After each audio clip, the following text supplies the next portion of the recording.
오늘 우리에게 주시는 하나님 말씀은 마태복음 5장 1절부터 3절까지입니다.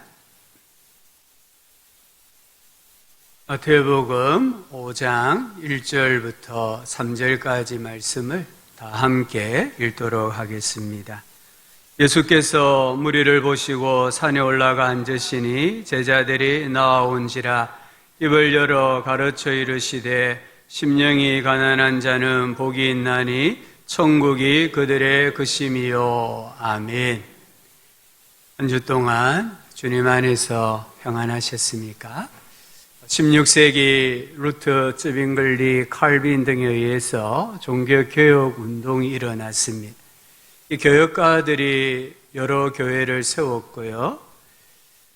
이 구교, 로마 캐톨릭이라고 하죠. 이 구교는 교역가들이 세운 교회, 또 그 교회를 지지하는 교회들을 가리켜서 프로테스탄트다, 일종의 저항하는 사람들이다, 이렇게 불렀습니다.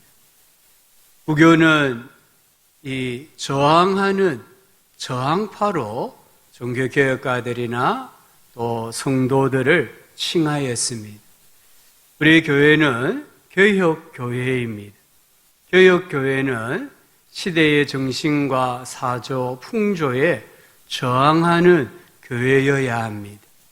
우리 교회와 우리 성도님들은 끊임없이 자신을 말씀에 비추어 개혁해 나아가는 교회가 되고 성도가 되어야 합니다. 그런 의미에서 마태복음 5장, 6장, 7장 산상수훈은 매우 중요합니다. 우리에게 세상에 대한 저항의식을 고취시켜 줍니다. 이 산상수훈은 제자들에게 주시는 예수님의 말씀입니다. 1절을 보면은 산 아래의 사람들과 산 위의 사람들이 나옵니다. 산 아래의 사람들은 무리다라고 부릅니다. 이 무리는 예수님의 치유하시는 사역이나 예수님의 가르침에 감동을 입어 찾아온 사람들입니다. 그러나 이들은 산에 오르지 않았다 합니다. 이 무리들은 예수님의 일종의 팬이었습니다. 우리가 어떤 축구팀이든 야구팀이든 자기가 좋아하는 팀이 있지 않습니까? 그럼 그 팀을 응원을 합니다. 팬은 응원하지만 그 열기는 쉽게 식어집니다. 팬은 좋아하지만 헌신하지 않습니다. 팬은 자기가 응원하는 팀이 계속해서 지면 응원하는 팀을 바꾸어 버리기도 합니다. 오늘 이 5장 1절에 나오는 무리들, 자신의 이익을 따라 예수님께서 사역을 하면 할수록 점점 떨어져 나갑니다. 결국에는 예수님을 십자가에 못 박으라고 소리를 쳤습니다. 오늘 예수님과 함께 산에 오른 사람들, 이들은 제자들입니다. 예수님에게 인생을 맡기고 예수님의 가르침을 따라가는 추종자가 되기 위해서 함께 산에 오른 것입니다. 산상수훈은 물이 예수님이 좋아 따라다니는 팬이 아니라 예수님에게 자기 인생을 건 사람, 자기의 생애를 건 사람, 제자에게 주시는 말씀이에요. 우리는 예수님의 팬입니까? 제자입니까? 예수님의 팬인 사람에게 이 산상수훈, 더 나아가서 성경 전체의 말씀은 때로는 부담스럽습니다. 짐이 됩니다. 고통이 될 수 있습니다. 하지만 예수님의 제자인 사람은 이 산상수훈의 말씀이 너무나 복되다라고 생각합니다. 이 말씀에 순종하기 위해서 인생을 걸 가치가 있다라고 생각을 합니다. 이 산상수훈은 하나님의 마음을 보여주시는 예수님의 말씀입니다. 하나님께서 창세기 1장에 보면 우리 사람을 하나님의 형상을 따라 창조하셨어요. 그리고는 만물을 다스릴 수 있는 권세를 주셨습니다.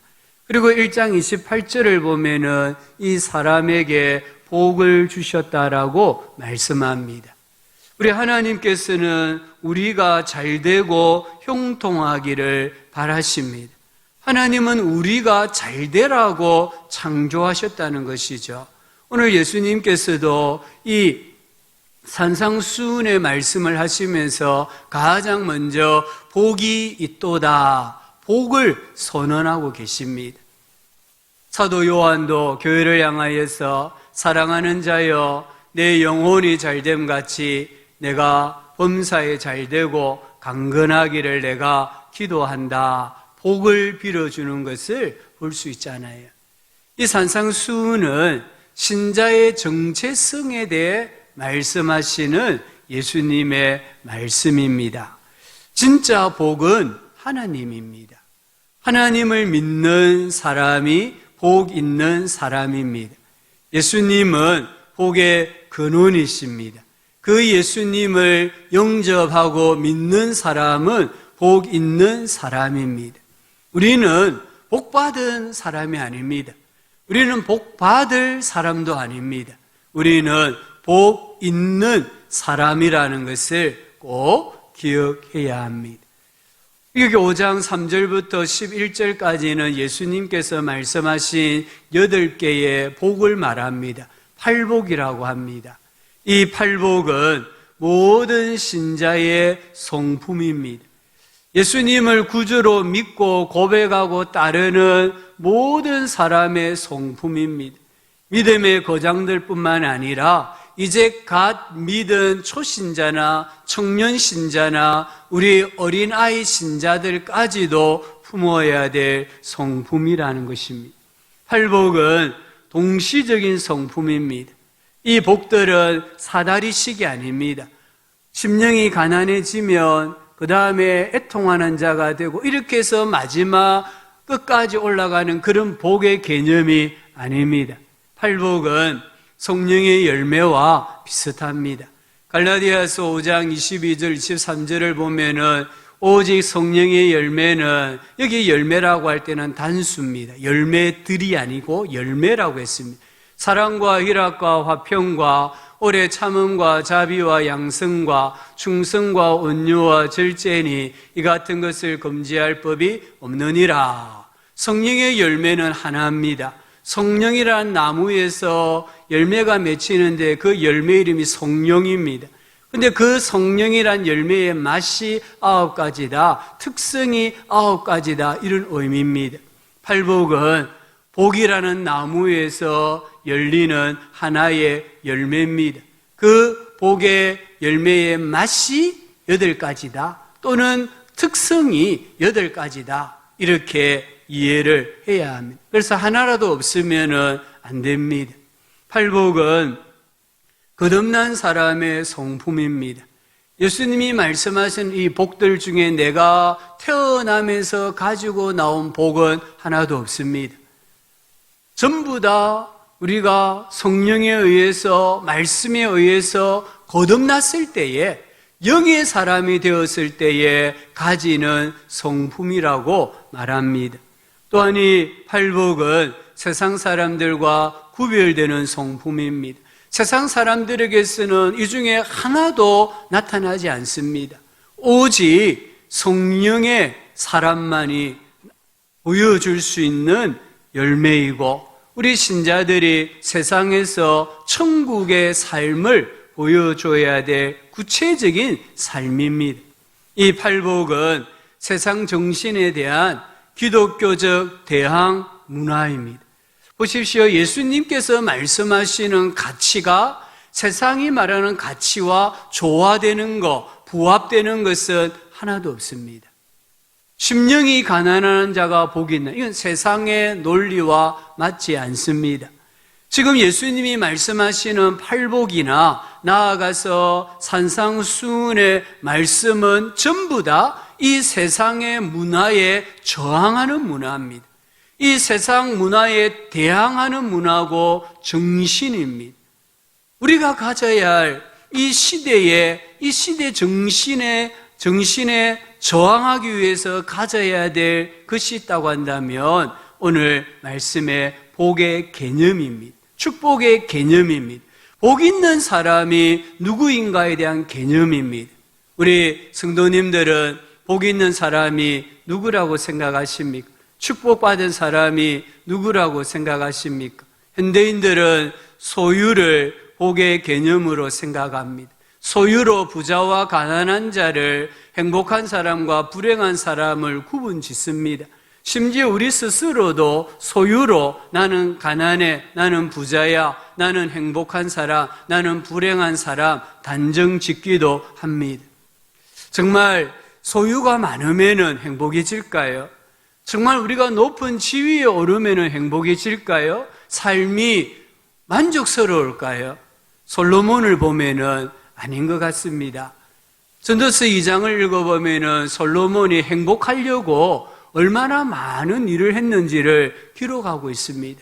그런데 그가 모든 일을 해본 결론이 무엇이냐? 전도서 2장 11절에 이렇게 말씀을 합니다. 그 후에 내가 생각해 본즉 내 손으로 한 모든 일과 내가 수고한 모든 것이 다 헛되어 바람을 잡는 것이며 해 아래에서 무익한 것이로다.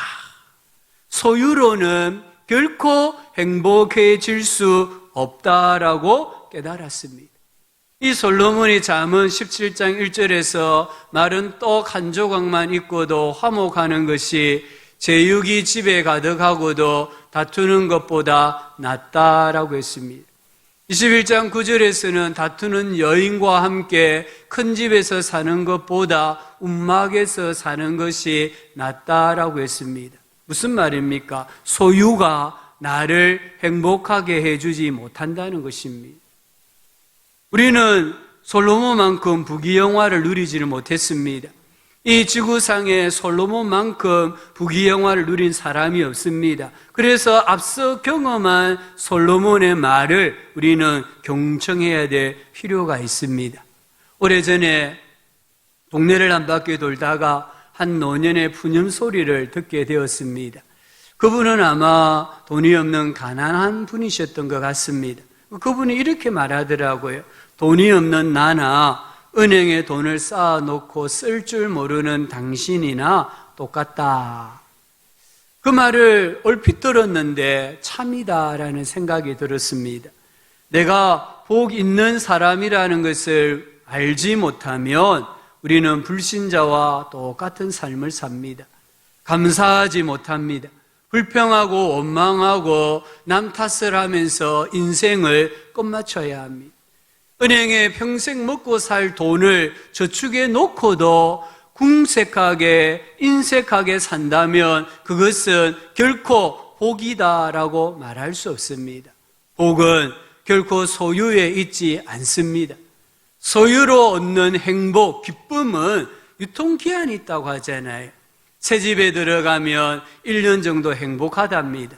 새 차를 사면은 6개월 정도 행복하고요. 새 가전제품을 구입하면 한 달 정도 행복하대요. 근데 그 기간이 지나면은 행복도 기쁨도 사라지는 것입니다. 그래서 또 다른 새 것을 구입하고 추구하는 거예요. 제 아들이 당근마켓에 조금 빠져 있더라고요. 당근마켓 중고 물품을 판매하는 곳이거든요. 내가 팔기도 하고요. 근데 제가 보니까 전혀 불필요한 물건인데 자꾸 사더라고요. 이 아이는 이 중고지만 자기가 원하는 물건 하나 사면 기쁜 거예요. 또 이 기쁨이 사라지면 또 하나 사는 거예요. 그래서 자기 기쁨을 계속 유지해 나가려고 하는데 소유로는 결코 우리는 행복할 수가 없습니다. 복은 존재 그 자체에 있습니다. 복은 존재의 문제입니다. 라디오 방송을 듣다가 언니 동생하는 이웃 사촌의 이야기를 들었습니다. 언니는 부자인데 불교 신자입니다. 동생은 가난한데 기독교 신자입니다. 아무리 언니 보고 교회 가자고 해도 꿈쩍도 하지 않았습니다. 근데 어느 날 교회를 가니까 그 언니가 교회당에 와 있는 거예요. 깜짝 놀라서 예배를 마치고 물었습니다. 어떻게 오늘 교회에 왔느냐고.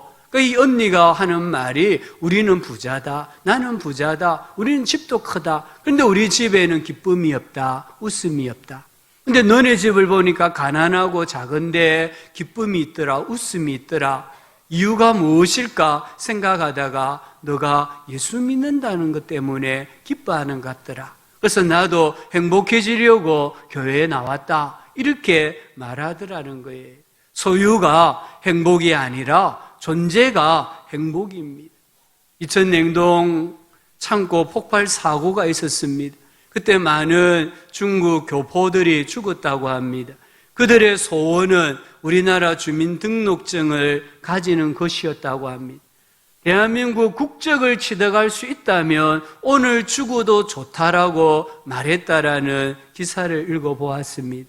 우리나라에서 사는 삶이 결코 녹록지 않습니다. 어렵습니다. 그런데도 중국 교포들의 꿈은 한국 국적을 취득하는 일입니다. 그들의 말을 액면 그대로 받아들이면 국적을 취득하는 그날 죽습니다. 그래도 그들의 꿈은 대한민국 주민등록증을 가지는 것이라고 합니다. 뭘 말합니까? 소유가 행복이 아니라 한국 사람이라는 존재 그 자체가 행복이기 때문에 내가 한국 사람이 된다고 하면 되는 그날 죽어도 좋다 이 말입니다. 우리 성도님들은 이미 대한민국 국적을 취득하신 분입니다. 동시에 우리는 천국 시민권자입니다. 빌립보서 3장 20절에 분명히 말씀하지 않습니까? 그러나 우리의 시민권은 하늘에 있는지라 거기로부터 구원하는 자 곧 주 예수 그리스도를 기다린다 했습니다. 오늘 우리 성도들에게 정말 내가 천국 시민이다, 내가 천국 시민권자가 되었기 때문에 오늘 죽어도 여한이 없다라는 감격이 있습니까? 기쁨이 있습니까? 감사가 있습니까? 신명기 33장 29절에 모세가 이스라엘 백성들이 이렇게 말합니다. 이스라엘이여 너는 행복한 사람이로다. 지금 모세가 임종을 앞두고 이스라엘 백성들에게 얼마나 하고 싶은 말, 들려주고 싶은 말이 많이 있었겠습니까? 근데 모든 걸 다 차치하고 이스라엘이여 너는 행복한 사람이로다 이렇게 이야기합니다. 출애굽 세대, 출애굽 1세대, 부모 세대, 형제 세대는 광야에서 다 죽지 않았습니까? 왜 죽었을까요? 이유는 하나입니다. 행복이 무엇인지를 몰랐기 때문입니다. 출애굽한 자신들이 얼마나 복 있는 사람이라는 것을 몰랐기 때문입니다. 그래서 출애굽을 했지만 여전히 그들의 사고는 애굽식이었습니다. 애굽의 정신과 종교와 문화에 저항을 해야 되는데 저항하지 못하고 광야 여행이 힘들고 어려우면 뭔가 뜻대로 되지 않으면 항상 애굽을 이야기합니다. 애굽이 좋았다고 합니다. 애굽으로 돌아가자고 합니다. 그런데 여러분 민수기를 읽어보십시오. 이 이스라엘 백성들이 불평하고 원망했던 이 모든 문제로 그들이 정말 죽은 사람이 있느냐? 한 사람도 없습니다. 먹을 것이 없다고 부르짖었을 때에 하나님 만나 주셨잖아요. 굶어 죽은 사람 아무도 없습니다.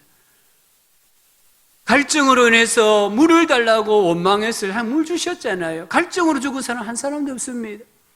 길이 안 좋다고 불편하다고 산악지대를 넘어야 된다고 불평했지만 그 산악지대를 넘으면서 죽은 사람은 한 사람도 없다는 것이에요. 모든 사람들이 탐심과 탐욕과 불신앙과 불순종으로 하나님의 징계를 받아 죽은 것입니다. 출애굽 1세대는 소유를 행복의 기준으로 삼았습니다. 그래서 소유가 부족할 때마다 원하는 것만큼 얻지 못할 때마다 원망하고 불신앙적으로 행동했습니다. 그래서 하나님은 그들의 말대로 사고대로 광야에서 죽게 하신 것입니다. 이제 2세대, 1세대는 다 죽었습니다. 이제 가나안에 들어갈 2세대가 가나안 입성을 앞에 두고 있습니다. 이때 모세가 하는 말이 행복은 소유가 아니다. 행복은 존재 그 자체다라고 말하는 것이에요. 이스라엘이여, 너는 행복한 사람이로다. 왜냐하면 하나님의 구원하심을 너희와 같이 경험한 민족이 없다라고 했습니다. 이들이 하나님께 구원받은 민족이다, 선민이다, 이 자체가 이스라엘 백성들이 행복한, 복 있는 사람이다라는 것을 강조하고 있습니다. 가나안은 젖과 꿀이 흐르는 땅입니다. 복지입니다. 그런데 이 세대들이 부모 세대와 같은 가치관을 가지고 가나안 땅에 들어간다면은 그 많은 부요함이 오히려 백성들을 타락시키는 저주가 될 수 있는 거예요. 그래서 모세는 이 출애굽 2세대들에게 이스라엘이여, 너는 행복한 사람이로다. 가나안 땅에 들어가서 환경이 어떠하든지 간에, 너희들의 삶이 어떠하든지 간에 너희들은 행복한 사람이다. 이 사실 하나를 잊지 말고 살아야 한다라고 모세가 말씀을 하고 있습니다. 사랑하는 교회 여러분, 내가 예수님을 믿고 하나님의 자녀가 된 것 그 자체가 복인 줄 믿으시기 바랍니다.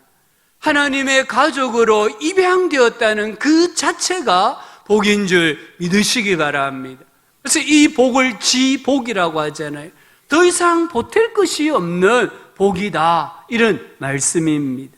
오늘 예수님께서 제자들에게 나아가서 이 말씀을 읽는 우리들에게 예수님이 복이다, 예수님의 제자가 되는 것이 성도로 부르심을 받은 게 복이다라고 말씀합니다.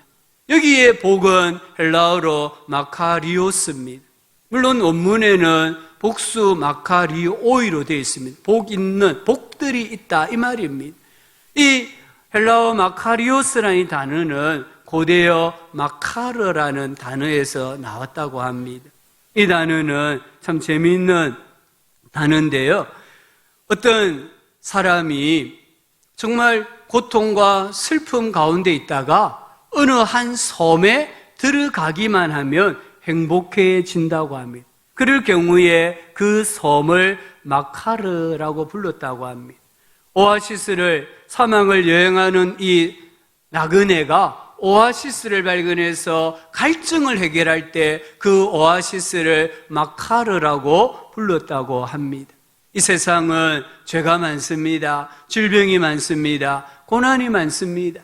그런데 예수님 안에 들어오면, 예수님을 믿기만 하면 행복한 사람이 되는 것이에요. 그래서 예수님은 마카리오스, 복 있는 분입니다. 예수님을 믿는 우리들도 마카리오스, 복 있는 사람입니다. 무명의 시인은 이렇게 노래했습니다. 예수 앞에 나오면 죄 사함 받으며 주의 품에 안기어 편히 쉬리라. 우리 주만 믿으면 모두 구원 얻으며 영생 복락 멸류관 확실히 받겠네. 아멘. 진짜 복은 예수님입니다. 예수님 안에 있는 사람입니다. 예수님을 나의 구주로 영접하셨습니까? 그러면 나는 어떤 사람입니까? 한번 앞뒤 좌우로 인사합시다. 우리는 복 있는 사람입니다. 아멘. 오늘 예수님께서 제자들을 심령이 가난한 자는 복이 있다라고 말씀합니다. 여기 심령이 가난한 자가 복이 있다, 이 말씀은 너희 심령이 가난하니 참 복되구나, 이 감탄문입니다. 사람들이 우리를 바라볼 때에 우리 심령이 가난한 것을 보고 너 심령이 가난하니까 너무 복되구나, 내가 너무 부럽다, 이런 의미입니다. 가난하다 이 말은 웅크리다 이런 뜻입니다. 이 말의 뜻은 파산하다 이런 뜻입니다. 이것은 상대적인 가난이나 빈곤이 아니라 절대 빈곤을 말합니다. 우리 성도님들 말씀을 오해하면 안 됩니다. 예수님은 부유함은 저주다, 가난함은 축복이다, 이렇게 결코 말씀하지 않으십니다. 예수님께서 말씀하시는 심령이 가난한 자는 삶의 태도를 말하는 것입니다. 구약에 보면 에녹이 나옵니다. 창세기 5장 21절 23절에 에녹은 65세에 무두셀라를 낳았고 무두셀라를 낳은 후 300년을 하나님과 동행하며 자녀들을 낳았으며 했습니다. 다른 믿음의 조상들은 없는 표현들을 에녹에는 쓰고 있습니다. 에녹이 무두셀라를 낳으면서부터 특별히 하나님과 동행하는 삶을 살았다고 합니다. 성경에는 기록하고 있지 않지만 저는 이렇게 생각해 봅니다. 분명히 에녹의 인생에 영적인 사건이 있었다는 것이에요. 특별히 무두셀라를 낳고 나서 에녹에게 영적 사건이 있었습니다. 아마 에녹은 무두셀라를 자기의 뜻대로 의지대로 키울 수 없다는 것을 깨달았던 것 같아요. 우리 부모님들이 자식이 내 마음대로 됩니까? 내가 원하는 대로 자식이 자라납니까? 그렇지 않잖아요. 아마 에녹도 무두셀라를 낳고 키우는데 그런 마음이 강하게 들었던 것 같아요. 그래서 하나님 이 자식을 하나님께 맡깁니다. 제가 어떻게 할 수가 없네요. 제가 아무리 애쓰고 노력해도 제 마음대로 안 되네요. 하나님, 저를 불쌍히 여겨주시고 무두셀라를 불쌍히 여겨주세요. 이런 마음이 에녹에게 있었다는 거예요. 그래서 에녹은 하나님과 동행하면서 다른 자녀들도 낳았고 그들을 신앙으로 양육했다, 이렇게 생각을 합니다.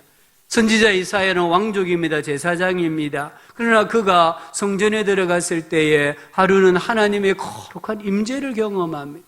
그리고는 뭐라고 고백합니까? 화로다 나여 망하게 되었도다. 세례 요한은 예수님 표현을 의하면은 여자가 낳은 자 중에 가장 큰 자입니다. 그러나 그가 뭐라고 고백했습니까? 나는 예수님의 신발끈을 풀기에도 능력이 부족한 사람이다. 이 믿음의 사람들은 하나님 앞에 섰을 때에 모두가 영적 파산자라는 인식을 가지게 되었습니다. 창세기 11장에 보면 바벨탑 사건이 나옵니다. 바벨탑 쌓기라는 것은 사실은 큰 문제가 아닌 것 같아요. 바벨탑을 쌓을 수 있습니다. 왜냐하면 우리 사람은 하나님의 형상으로 창조되었기 때문에 창조성이 있습니다. 그래서 지금도 100층이 넘는 건물을 뚝딱뚝딱 치어 올리는 것을 보지 않습니까? 그런데 왜 하나님께서 이 바벨탑 사건을 문제를 삼습니까? 바벨탑을 쌓는 동기 때문입니다. 창세기 11장 4절을 보면은 서로 말하되 자 성읍과 탑을 건설하여 그 탑 꼭대기를 하늘에 닿게 하여 우리 이름을 내고 온 지면에 흩어짐을 면하자. 동기와 태도가 하나님을 대적하기 위함이었습니다. 이 동기가 하나님의 역사를 회방하기 위해서 쌓았다는 거예요. 그래서 하나님께서 내려오셔서 언어를 혼잡하게 하심으로 탑 쌓는 것을 흩어버리셨어요. 그래서 바벨이라고 부릅니다. 지금은 우주 정복 시대잖아요.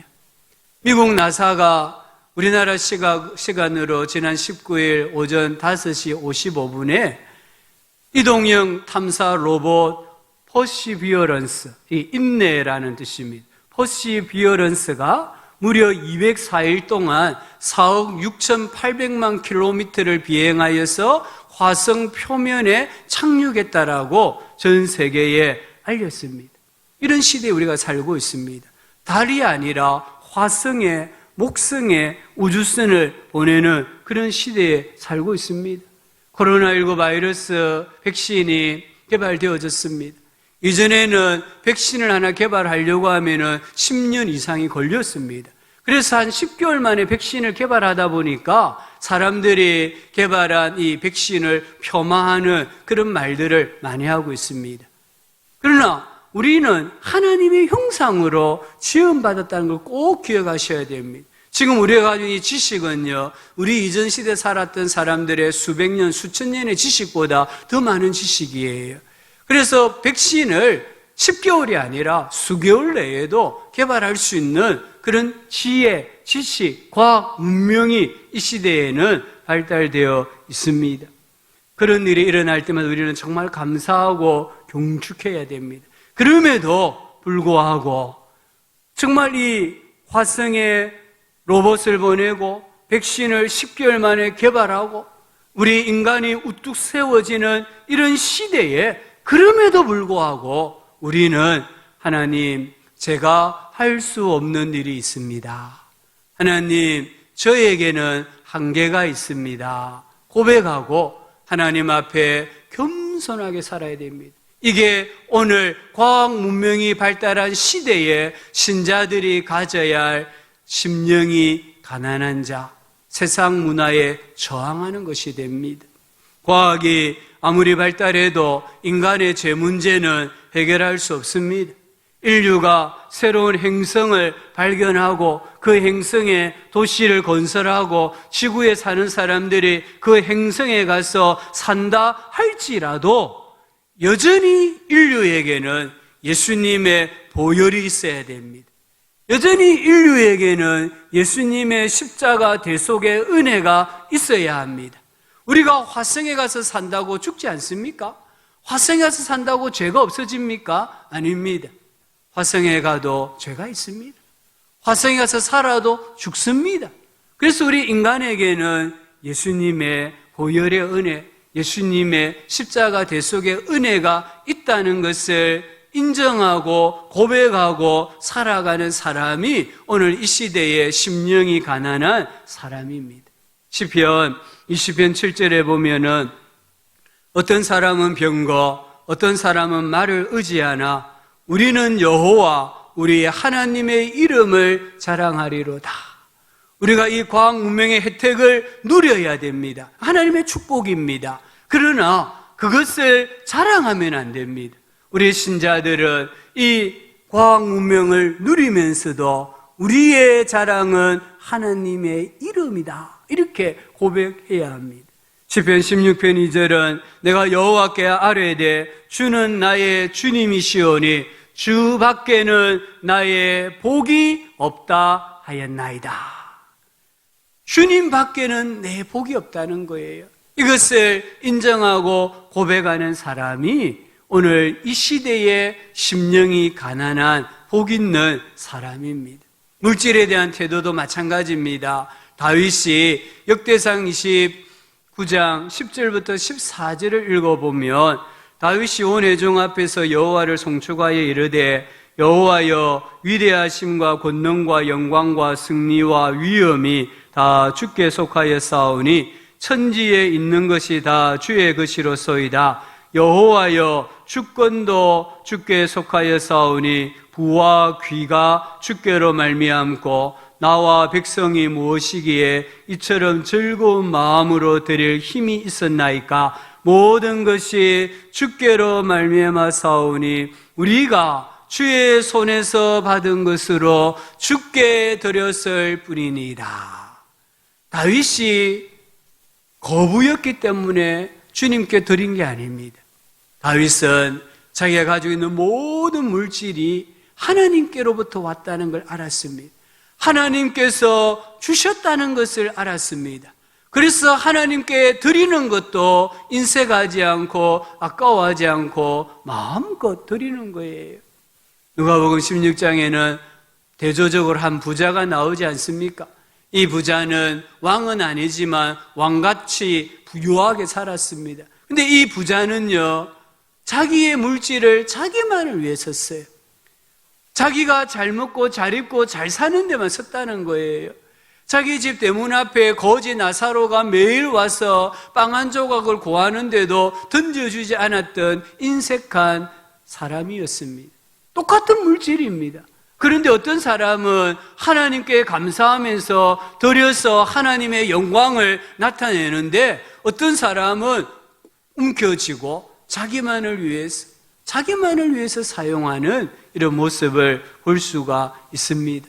우리 성도님들, 지금 얼마나 풍요로운 세상입니까? 이 풍요로운 세상에 우리는 고백해야 됩니다. 이 모든 것은 하나님의 것입니다. 제가 하나님께로부터 받아서 사용하고 있습니다.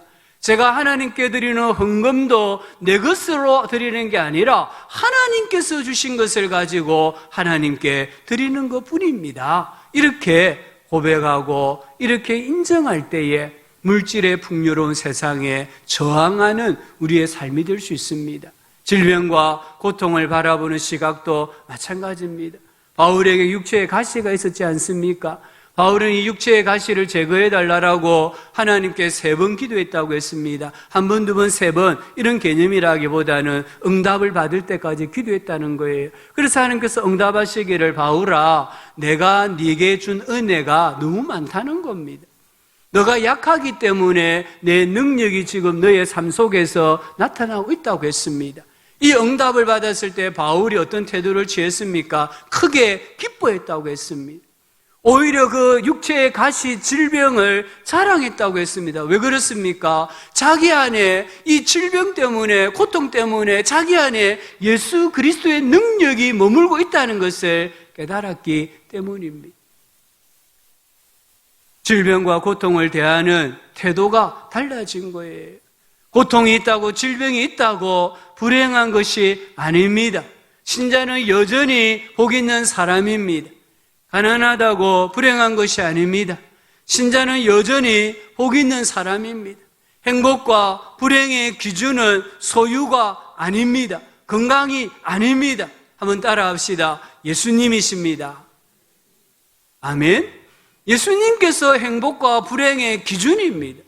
예수님께서 영적 가난과 영적 부요함의 기준이라는 것을 꼭 기억을 해야 합니다. 예수님 안에 있고 예수님이 함께 하시면 가난해도 복 있는 자이고 부유해도 복 있는 자이고 질병이 있어도 복 있는 자이고 실패해도 복 있는 사람입니다. 그러나 예수님이 안 계신다면 가난은 불행일 수 있습니다. 축복은 더 큰 불행일 수도 있습니다. 질병은 불행일 수도 있습니다. 실패는 불행일 수 있습니다. 왜냐하면 예수님이 계시지 않기 때문입니다. 우리 교우들은 예수님 안에 계십니까? 예수님께서 함께하고 계십니까? 우리 다시 한번 앞뒤자로 인사합시다. 우리는 복 있는 사람입니다. 아멘. 우리 예수님께서 심령이 가난한 자는 복이 있다 하시면서 그 복을 천국이 너희들의 것이다 라고 하셨습니다. 천국을 우리가 복으로 받는다는 게 무슨 말입니까? 하나님의 통치를 받는다 이 말입니다. 하나님의 통치를 받는 사람의 인생은요, 시편을 읽어보면 많이 나와요. 시편 9편 18절에 보면 궁핍한 자가 항상 잊어버림을 당하지 아니하며 가난한 자들이 영원히 실망하지 아니하리로다. 하나님께서 우리를 잊어버리지 않습니다. 14편 6절에는 너희가 가난한 자의 계획을 부끄럽게 하나 오직 여호와는 그의 가난한 자의 피난처가 되신다고 했습니다. 35편 10절은 내 모든 뼈가 이르기를 여호와와 같은 자가 누구냐? 그는 가난한 자를 그보다 강한 자에게서 건지시고 가난하고 궁핍한 자를 노략하는 자에게서 건지시는 이라 하리로다. 40편 17절에 나는 가난하고 궁핍하오나 주께서는 나를 생각하시오니 주는 나의 도움이시오 나를 건지시는 이시라. 나의 하나님이여 지체하지 마소서 했습니다. 우리가 하나님의 통치를 받으면은 하나님께서 우리를 생각하시는 거예요. 우리를 도와주시는 거예요. 우리를 건져주시는 거예요. 우리를 잊지 아니하시고 기억해 주시는 거예요. 이게 천국이 우리에게 임하면 받는 복입니다. 우리 예수님은 육신적으로 참 가난하셨습니다. 우리 예수님 머리 둘 곳도 없다고 하셨습니다. 우리 예수님 할례의 결례를 행하실 때 보면은 비둘기 2마리 가지고 와서 요셉과 마리아가 할례를 받게 하는 걸 봅니다. 우리 예수님은 심령이 참 가난하신 분이셨습니다. 늘 성부 하나님을 의지했습니다. 힘들고 중요한 결정을 해야 될 때에는 이 시대의 정신에 맞서기 위해서 자주 산에 올라가셨고요. 그 산에서 밤을 새우며 기도하셨습니다.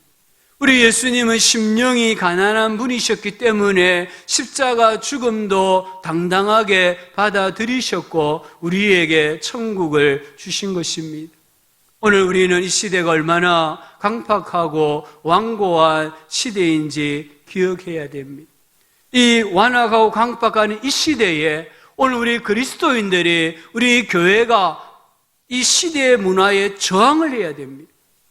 이 과학이 발달하고 경제적으로 너무 풍요롭다 보니까 오히려 인간들이 하나님을 대적합니다. 하나님의 자리를 찬탈하려고 합니다. 이 시대의 정신에 우리 교회와 성도들은 저항해야 됩니다. 어떻게 저항해야 됩니까? 예수님 말씀하십니다. 심령이 가난한 자는 복이 있나니 천국이 그들의 것임이요.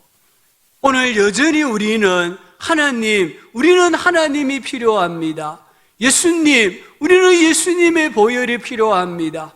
오늘 여전히 우리들에게는 성령님의 감화와 감동과 내주와 충만케 하심과 인도하심이 필요하다라고 주님 앞에 시인하고 고백하고 겸손하게 살아야 합니다.